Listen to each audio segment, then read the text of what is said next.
All right, hello, hello. How's it going? This is immigration attorney Moumita. I'm coming to you live to talk to you about immigration and to see the questions that you have on your mind tonight. Thank you so much for joining me. My name is Moumita Rahman, and I'm an immigration attorney. I have been practicing immigration law for the past 15 years, and it is my pleasure to do the work that I do because I believe that immigrants make America great already. Even though everywhere you turn, they are telling you that you are not worth it, you are worth it, you do deserve dignity, love, respect, and equality and justice. So, that being said, let's go ahead and see what questions you may have on your mind today, okay? Give me just 1 second. I went live on the wrong account. So, Instagram. All right, Sam Patel, how are you? Nice to see you. All right, Danilo, first question today is, I want to apply for citizenship in under 3 years. Can your office do that? Danilo, that is a really good question because when can you actually apply for citizenship? And the truth is that when you apply for US citizenship, there's actually two different rules through which you can apply for US citizenship. The first is that if you have been married to a US citizen for at least 3 years and you're still living together with your spouse, then you may qualify to file for citizenship underneath the 3-year rule. But if you are no longer with your spouse, you're no longer married to your spouse, or you did not get your green card through marriage to a United States citizen, then you have to wait for 5 years. So if you do qualify for the 3-year rule, then you can definitely try.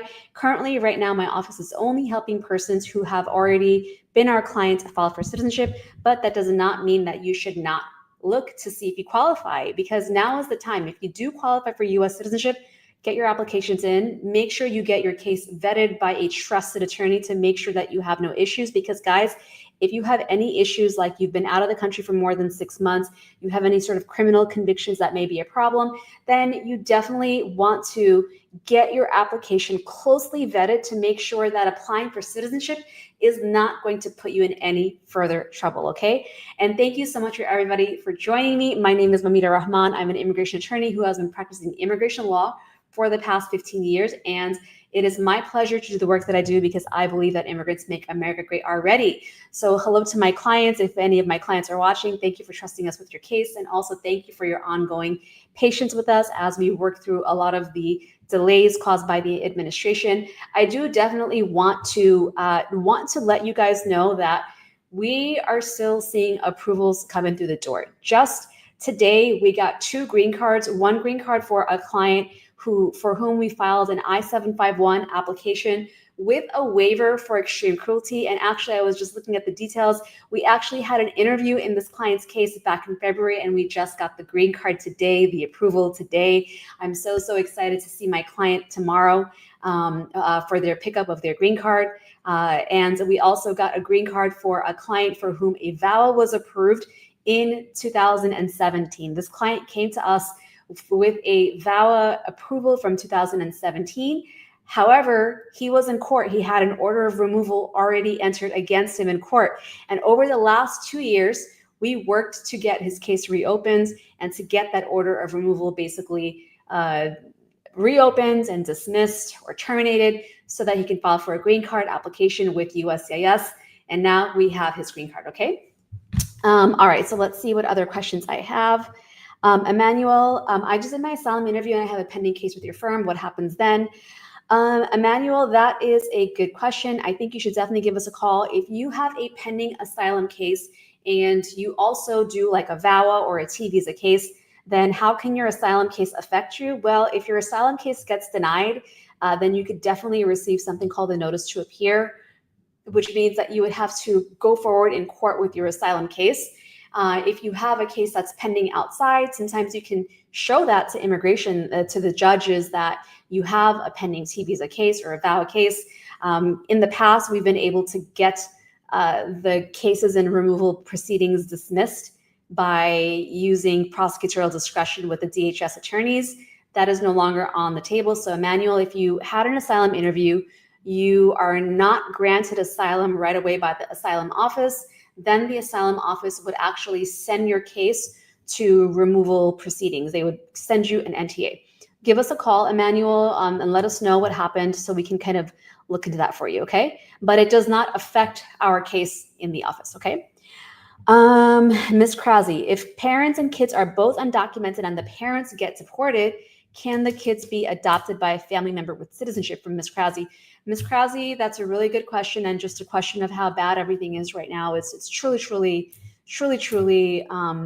it's not a great situation out there. So if you are undocumented and you have minor children, if you get deported, can your relatives or anybody else adopt your children? And the answer is yes, it depends. However, adoption is usually through state law if they are in the state, and there's a lot of requirements. I am not a family attorney. I don't really know all the rules. I don't know any of the rules actually when it comes to adoption, but here's what I can say. If you are undocumented, now is the time to put together some paperwork, put together your powers of attorney, get a guardianship document drafted. The best type of attorney to contact for this sort of matter is actually going to be somebody who is practicing in estate planning or anybody else. There's some lawyers that do this. It's not something that we do. But if you are worried about what is going to happen to your kids, definitely make sure you get a plan of action together.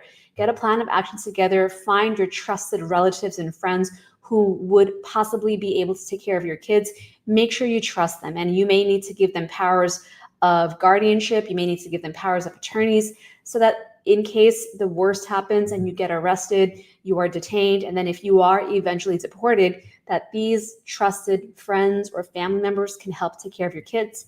And of course, if you can also take that they can take that extra step to actually go through the courts to adopt your children, but there are a variety of rules and restrictions on that, and they would need to consult with an attorney for that help. Okay, but again, I know it's such a terrible position to even think about that happening to your kids. KJ Simpson, I applied for my citizenship in January. What do you think? When do you think I'll be able to get an interview? From KJ Simpson. KJ Simpson, if you apply for citizenship or if you apply for a green card, when you actually get an interview is almost exclusively determined by what the field office is. So for example, I'm here in New York City.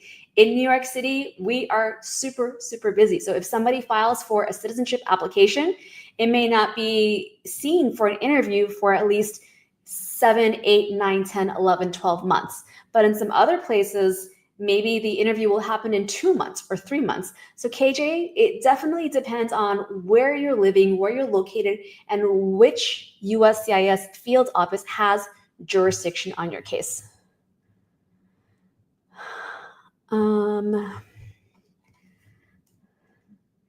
Jose is asking, if I have a replacement for a green card, can it get denied? Can I qualify for citizenship next year? Jose Rodriguez, that is a good question. If you have lost your green card or it has expired and we're talking about the 10-year green card, then you should be able to file an I-90 to replace it or to renew it. However, can it get denied? I haven't really seen any denials come through, but if you are worried about anything, for example, if you have any sort of criminal history, if you have not had your green card, if your green card's been expired for a long time, or if you've been out of the country for more than 6 months, more than a year, then you should definitely consult with an attorney. And whether or not you can apply for citizenship depends on a variety of factors. Okay.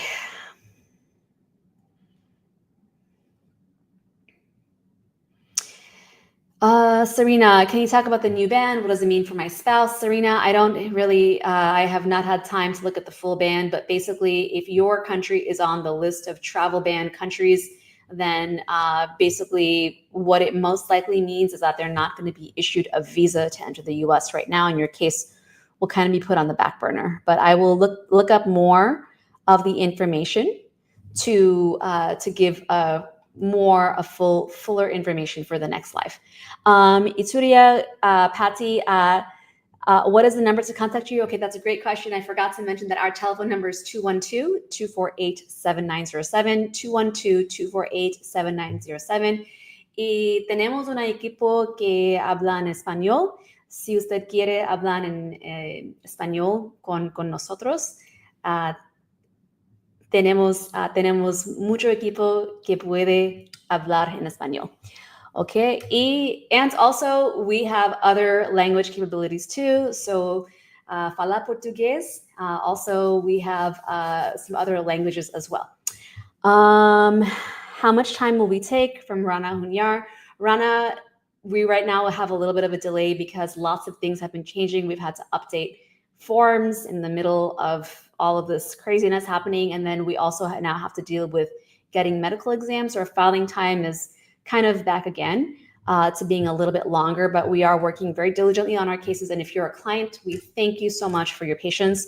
Will you help people while filing a case if they get a deportation letter? That's a good question. So if you are a current client, and you get a letter to appear in court, meaning that you have received a notice to appear in court, basically you find out that you have now been placed into deportation proceedings after hiring us or after filing a case with us, we would love to help you. We have actually restructured our practice so that we can help clients in court because we know how stressful it is to be alone. However, please be advised that this is a separate fee. If you have hired us for VAWA or a T visa or an I-130 or a U visa, usually these do not include work that is involved to go to court. And this is the news that I must share with you right now, is the fact that if you get a notice to appear in court, in the past few years, we have been very, very successful in getting dozens and dozens of cases dismissed from immigration court to basically free people of deportation through the use of prosecutorial discretion and other factors. However, prosecutorial discretion is no longer an option for us. We are not going to be able to get these cases dismissed or to get them placed on administrative closure, which means that if you get a notice to appear right now, or if you're currently in court, you will have to put forth a full defense in court, meaning we now need to see that whether or not you qualify for asylum or cancellation of removal or special rule cancellation of removal, because that is the things that the judge can hear. The judge may not care that you have a VAWA outside. The judge may not care that you have a T visa outside.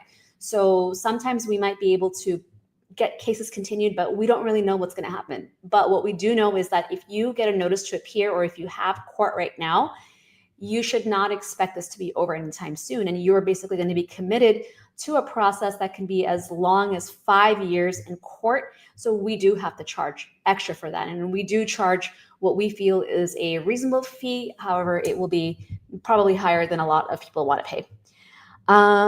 So if you want us to represent you in court, then that's, you just discuss it with us what our fees are.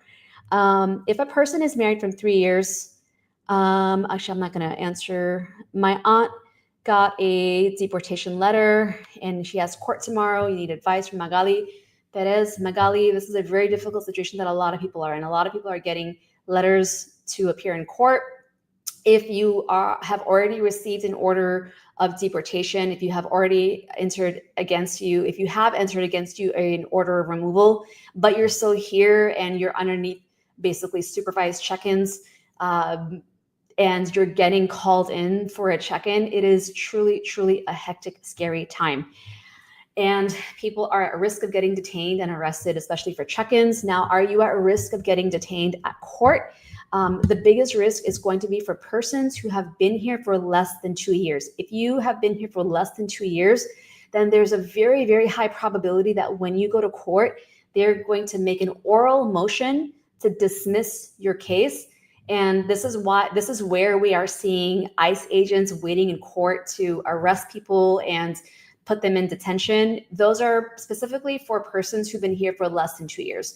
Because what happens is that if you're here for less than 2 years, then you may be you are subjected to expedited removal, because there's an executive order that has expanded expedited removal across the country for persons who are here for less than 2 years. And that basically means that you don't really get to see a judge. And what DHS is doing right now, and the courts are agreeing to, and they're complicit in, is the fact that if you have been here for less than 2 years in the United States and you have hearings in court, you can't really rely on the fact that they will continue your case in court and that you'll get a chance to fight it out. There's no guarantee that anymore, because they're dismissing these cases and ICE is waiting right outside, because now then the jurisdiction is no longer with EOIR, okay? And if you are in that situation where you have been here for less than 2 years, you have a court date coming up, make sure you go with a lawyer. And of course, the lawyers may not be able to prevent you from getting arrested, but at least they'll know what happened. They'll try to put up an argument and a fight, and they can fight in court in front of the judge to not get your case dismissed, to get you calendared for an individual hearing, to make sure that you basically can go on to see another day in court, okay? So Magali, I don't know if this helps you at all. I know it is super highly stressful. I really pray for your aunt. I pray that she'll be okay and she'll be able to continue her case, okay? Good luck. You can give us a call, 212-248-7907. Otis Small, what state am I in? I'm in New York State, New York City, but I serve clients all over the US. So if you do want a case consultation, you can give us a call. If you want a case evaluation, call us at 212-248-7907. Sheena's asking, attorney, is it safe for someone to still travel on a FOIL if they lost their green card and if they don't have any criminal records? Sheena, I'm assuming that you might have a stamp in your passport. So if your stamp is still valid, usually if you come in on an immigrant visa and the stamp you get, it basically gives you validity of 1 year to use that, especially if you don't have your green card yet. So yes, you should be able to use that until it expires.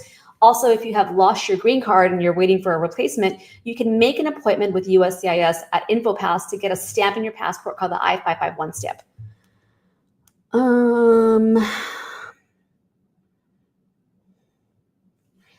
Intoxicated by coffee. I don't deal with student visas very much anymore, so I don't really know everything exactly or precisely, but your question is, if I'm on OPT, but I get laid off while being on OPT and being in the process of a STEM extension, can the status be under jeopardy? To my knowledge, and I could be wrong about this, to my knowledge, if you're on OPT, in order for you to remain in valid status, you need to be employed.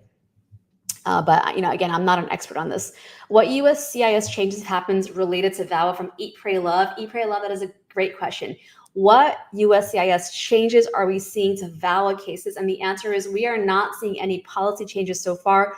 The law is still the law. There's been no updates to the policy. There's been no updates to how they're deciding. However, one thing that I can say is that cases are receiving more requests for evidence, and we are seeing lots of requests for evidence come in. It seems like they're indiscriminately giving RFEs across the board. So if you have filed a VAWA case, don't be surprised if you get an RFE, but don't stress, don't panic.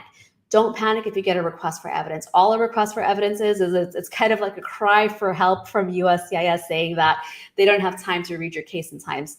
Sometimes it's a cry for help from them saying that I don't have time to closely analyze your case. So instead, I'm just going to go ahead and issue you a request for evidence, because we are seeing requests for evidences come in on super strong cases, but we're not giving up. We're fighting for our clients because we know that they deserve to win and they deserve to have that solid representation that's going to fight for them.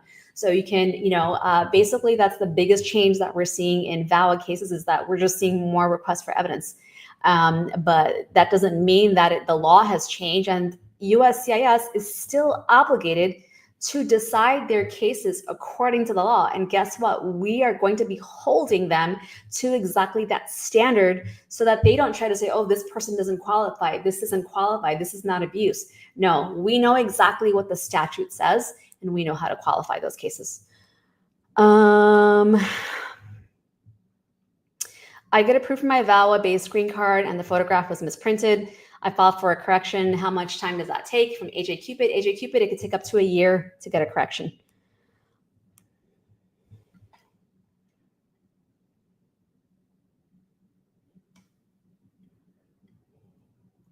Ash, you requested an expedite. We will be getting back to you soon, but make sure you copy Victor on that message, Ash.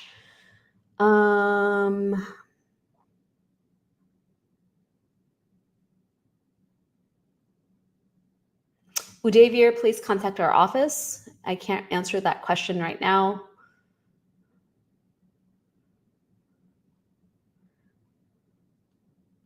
Can I file my marriage green card case with a U.S. citizen if I'm unable to add my spouse to the lease, but I have joint finances and my utility bills with their name on it? Can I begin the process? And this is a great question. If you are married to a United States citizen, can you just go ahead and file for a green card even though you're not on the lease together, you don't have You don't have the lease together, but you do have other bills. You have utility bills. You have other joint finances that show that you have commingled your finances. And the answer is yes.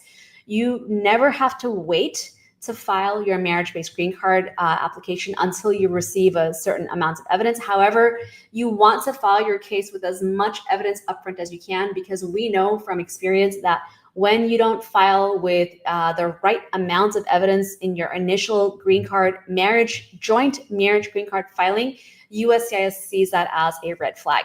And now for you, Egonyomi, you're asking if you don't have a lease, can you still file? Because you have joint bank accounts, joint utility statements. And to me, that's good. You don't need to have a joint lease if you have other things. But if you had a joint lease, then I would say, okay, maybe you don't need to show, maybe you don't need to show utility bills, but we want to show something. We want to check off the box in at least every category as much as possible, even though we know like it can be difficult to do joint finances when you're undocumented. So try whatever you can. There's some things that don't require a social security number, such as utility bills, your lease. Typically, these things don't require you to be documented in order to pay them, because people like to be paid, right? But here's my other hot tip. My other tip is, if you are filing for any application, whether it's a joint marriage case, a VAWA case, T-visa case, whatever it is, don't file too much paperwork, because I have seen from experience that when your packet is more than 150 pages, they almost automatically give you an RFE, because again, a cry from help from USCIS, they don't want to read. They don't want to read what's there. Can someone who overstayed their visa get married with a resident and apply for their resident card? From Katrina. Katrina, that's a great question. If your spouse is a green card holder and not a US citizen, and you are an overstay, then you cannot apply for adjustment of status in the United States, because you're not admissible. You would actually need to leave the United States to do a waiver before you leave for unlawful presence in order to continue to get your green card from your spouse who's a green card holder. Or if your green card holding spouse turns into a US citizen, then that is when you can file for the I-485 here in the United States without having to leave, okay? 212-248-7907. Nubi is asking, my sister has a VAWA for 28 months and she has a son as a derivative, but her son has an I-130 that's approved before he turns 21. Her son's 22. Can he adjust status? And the answer is, if you have a child, this happens a lot for persons who file the joint marriage case together with their spouse and they have a child of their own from outside the marriage, and your citizen spouse, files an I-130 for you and your child, but you separated due to abuse, and now you filed for VAWA. So what happens to the I-130 that's been filed on behalf of your child? Well, if that continues getting processed and your child ends up getting the I-130 approved, then otherwise, if they're eligible to file the I-485, then they can. However, don't forget that for the I-485 on a joint application where the spouse, the US citizen spouse, is sponsoring you, they also have to give you lots of documents. They have to give you tax returns. They have to give you W-2s. They have to give you all sorts of documents to prove that they can sponsor you. And if you're in an abusive marriage and you've separated and you've had to file for VAWA, what are the chances that they're going to do that?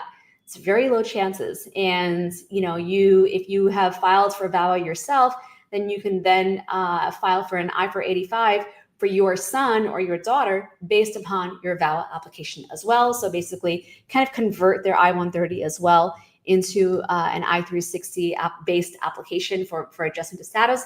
If you need help, give us a call, 212-248-7907. Zach, I cannot answer questions about the travel ban because I have to be honest with you, I'm not keeping up with the travel ban. There are so many other things that I have to keep up with right now, and I'm not keeping up with the travel ban. But I will do my best to kind of get educated about what's happening with the travel ban. What should people do when deported and kids are left alone? This is such a serious question. So number one, I would recommend that anyone who is undocumented right now who has kids, make sure you're making a plan of action. Find your trusted people that you can trust and you can rely on. And of course, family is always number one, but what if your family is also undocumented or they don't have a permanent lawful legal status? then I mean, I would say that you should also make sure you have plans to include people who are US citizens that you trust, because typically we're not going to worry about something happening to them also, right? And there are several things that you can do, including setting up guardianship for your children and also giving powers of attorney. Now, this is something that I'm not an expert in. I don't know everything about this area of law, but those sorts of things, giving powers of attorney, can at least help create a smoother transition. And then, of course, somebody earlier asked if they can do adoption. If that's an option and they have the resources to do adoption, then they could do that as well. If applying for the U visa, will the case be dismissed with everything that's happening right now? From Boo Boo Face. Boo Boo Face, we are still filing U visas and we're still getting certifications. I don't see that they're getting dismissed right now.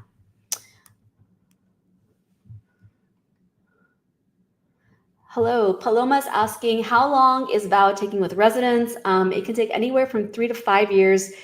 We are actually still waiting on lots of cases where VAWAs were filed in 2021, which means that they're running on about 4 years, and we're probably not going to get a decision until later this year.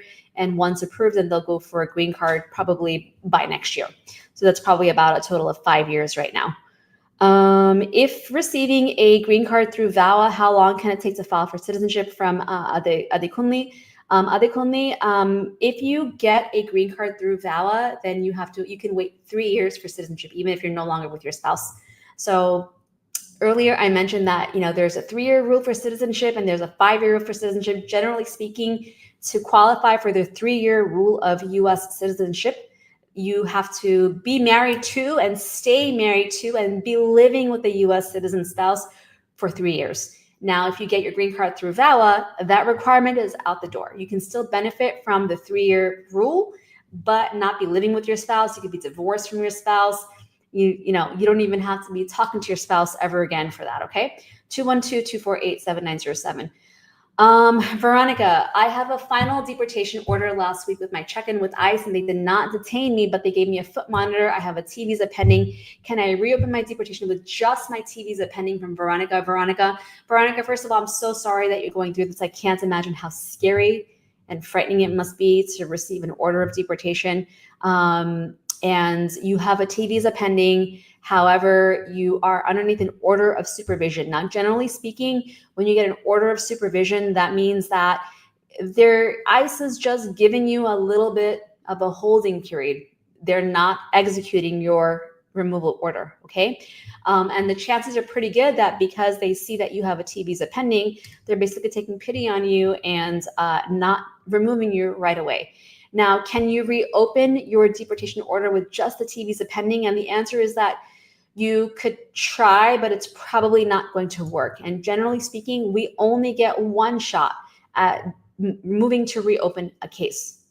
So Veronica, the best bet is actually to try to basically wait for your T visa to be approved. Once it's approved, then it gives you more ground and more standing to go back in front of the judge, make that motion to reopen your case, and allows them to reopen on that basis. Okay, it's basically like a changed circumstance, so to speak. So Veronica, that's what I would recommend. Now, of course, maybe you might want to consider asking for an expedite of your T visa case, although I do have to be honest and tell you that I know that in my office, we're having a hard time getting expedites approved these days because they've made it a lot more difficult, but it's always worth a try, okay? Vesky, hello, how are you? Anbu, hello. Anbu, we got your message, and Victor is, if he hasn't called you today already, he's gonna call you soon, okay? About your emergency. And I'm sorry, Anbu, that you're going through that. Sheena, I already answered that question. How much, so Otis, we have a case evaluation fee which is $150, and basically you've got nothing to lose, because if you book a case evaluation with us, our case evaluation fee, if you don't hire us, we refund you that money. If you hire us, we apply it to your case. So basically it's just like a security deposit for the time that we spend to look into your case. And the way that our case evaluations work is that it's a 3-step process. You will first have a call with one of our intake specialists to gather facts about your case. These facts are then gathered so that they can then be reviewed by our supervising attorney to determine the best case and the best legal strategy for you. And then you will have a follow-up phone call where we will tell you what the attorney has recommended that we do in your case, okay? And if you ever have any curiosity about whether this works, we have helped thousands of people through this process. And if you want to book a case evaluation with us, our telephone number is 212-248-7907. You have nothing to lose because the fee that you pay is returned back to you if you decide not to work with us or if we can't help you. Or if you do hire us, we apply it to your case, okay? All right, everybody, that's all the time that I have available for today. Thank you so much for joining me. My name is Moumita Rahman, and I want everybody to hang in there. Hang in there because times are tough, but we have to focus on the fight. We have to focus on fighting for ourselves, on keeping advancing our cause because our cause is just, okay? Again, my name is Moumita Rahman. Good night and God bless.